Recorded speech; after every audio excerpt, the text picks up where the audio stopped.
One thing that was funny with Regis Prograis was talking to Jack Catterall. They were at some convention. I can't think what it was, but Catterall was like, "Yeah, I don't need any tips from like Regis Prograis." And I was like, "Okay, kind of weird." What did you think? Like, if you were, even if you're not friendly, if you were talking to somebody who had fought your next opponent and had a very close fight with your next opponent, would you not at least like maybe hear them out? Like, I'm a different dude, so you know me. I'm a stand there and listen to it all, But I think, yeah, for sure. I don't know. Have I ever told the story about me going to going to somebody and asking them, "Yo, how did you beat Demetrius Andrade?" I don't think so.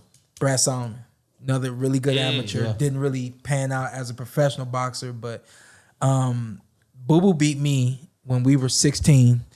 I don't know the year, but he beat me when we were 16, and when 17 is when you move into the open division, and that's when you start fighting guys 20, 17 to whatever, 30, whatever. First U.S. championships, we're both 17. I missed getting there. I lost in the States, and I heard through the grapevine, Boo Boo made it there, beat Daniel Jacobs. I'm like, dang, beat Daniel Jacobs. He good. Like, dang, he beat Daniel Jacobs. But I already knew he was good, so I'm like, dang, like, you know what I mean? Like, I wanted to be there too, So now I'm back. Now I'm up there and I'm doing my thing, and we're doing our thing together. Sean, two for your fighters. While I'm still, after Boo Boo beat Demetrius, Daniel Jacobs at 152, DJ moved up to 165. So now he's back in 165. Now I'm at every tournament, but I'm losing the championships to Daniel Jacobs. So mess around, we at the under 19 tournament, and through the course of 16, 17, 18, and now almost 19, he hadn't lost but one fight. Messed around and being they did the under 19s along with the ringside tournament. I believe it was at the same time, and the guy that beat him, Brad Solomon, was at the tournament fighting in the ringside. I'm fighting Boo Boo in the under 19s, and I said, I got to do something different. Yeah. I can't come at this dude the way I go at everybody else because he's going to beat me. I already experienced it, and I knew, like, that's just not it. So I went to Brad, like, didn't tell nobody. I went over to Brad. I said, yo, tell me, man, how did you beat Demetrius Andrade? And so he gave me his recipe. And while I'm listening to him, I'm like, I'm just taking, nope, I'm taking it all in. Like, I'm gonna do whatever you did. Sean fought Southpaw that fight. Whatever you did. First of all, you gotta be 5'11". Is what I'm gonna do, and I'm not gonna air what Brad said on the. I'm not gonna air it, but it's okay. You give away the game plan now. They're not gonna fight again. Yeah, you're right. No, but again, I'm not gonna tell you. I would have to say what Boo Boo does, and I'm not gonna do that to my guy. Okay. He's still undefeated. I'm not gonna do that to my guy. Okay. But again, 4 2-minute rounds. And I went in the ring and I did exactly what Brad said. And my dad, after every round, was like yelling at me, "You got to go after him. You got to do this. You ain't doing that." Brad Solomon was in the corner going. We get the points after each round, and so like it was fluctuating. Yeah. A lot like my story with Alexander Usyk. True stories. Like they were fluctuating through the course of the three rounds, and going into that fourth round, I think that we were tired or I was up 1 or whatever the case may be. I ended up beating Boo Boo by 2 points. You could hear Brad Solomon in your ear like a little guardian angel. My dad was livid. Oh yeah. He don't care that you won. Yeah. You didn't do his way. Yeah. So after things calmed down, my dad's like, we fought in the semis and we got to win the championship. So my dad's like, all right, let me go to his room. Let me talk to him because we got to win.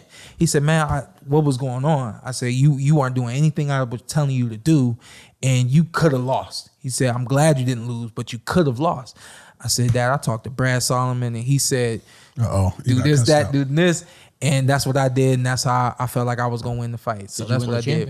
I did. With KPC after my dad was like, he went down there and found Brad Solomon. He had a little. You ever give advice to my son again? Right. It was a couple beats, and my dad said, "You talk to Brad." I said, "Yeah, I talked to Brad." And he said, "Do this, that, and I'll win." And he said, "All right," because he talks about borrowing other people's intelligence. Yeah, he said, "All right, well, This is what we need to do tomorrow. He's back on my game plan. Yeah. He said, we don't need to do what Brad told you to do today. Yeah. He said, that got you through to this one. Hey, he said, let's do it. I'm surprised he hit you with the classic black dad. Is Brad your daddy? Yeah. I was waiting for that. Nah. I guess Brad paid for his gloves too, huh? and drove to. Hey. It was one of the moments where my dad was like, all right, well, my son figured it out on his own. You know what I mean? There's gonna be somebody that we gotta go back to the room. I'm sure Brad paid for that too. Pitches a theory about what if Shawn Porter had been trained by Brad Sullivan? Who have Shawn Porter been? Yeah.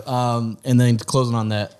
Good. You got something? A lot of guys can't do that though. A lot of guys can't be one way and then switch up and be a certain. And to close on that. And I wouldn't encourage guys. And I wasn't even encouraging. I'm like, at least hear something. But to your question, maybe you can pick something up. Like, to your question, you know what I mean? When you got a guy that has been in there, has felt it, has seen it, knows the real speed, and can give you a little bit more. Yeah. Yes, take what they're giving you. Just felt very strange. Floyd Mayweather, before he beat Manny Pacquiao, said he watched Juan Manuel Marquez and Eric Morales. As he's supposed to. Yeah. So, and what do? We watch. Well, and that's why a lot of guys said, a lot of the coaches say we don't want our fighters watching film. We don't want them thinking that that's how they have to fight in order to beat somebody. So it's a delicate situation. It's a thin line, but it can work. And speaking of fights this weekend, who's this guy? You know these two? Kamaat Islam and Jimmy Kelly. I know Eric Bonet because of Shawn. Come on. All right, so anyways, we got Islam and Kelly. We got Islam and Kelly fighting this weekend in Plant City, Florida. Get your tickets at. So that must have Eventbrite / Kante and Kelly. But I wanted to.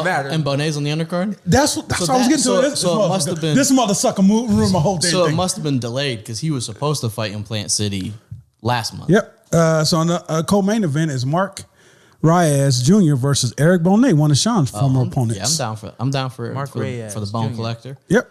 So if you're down there in what is that, Plant Y'all City, gave Florida, him that name, right? Yeah. I was gonna say. go ahead and grab you some tickets for Pro Box Promotions. And to close on the ESPN card, Robesi Ramirez, who works with one's coach Larry Wade, right, and Salas. Is on the undercard.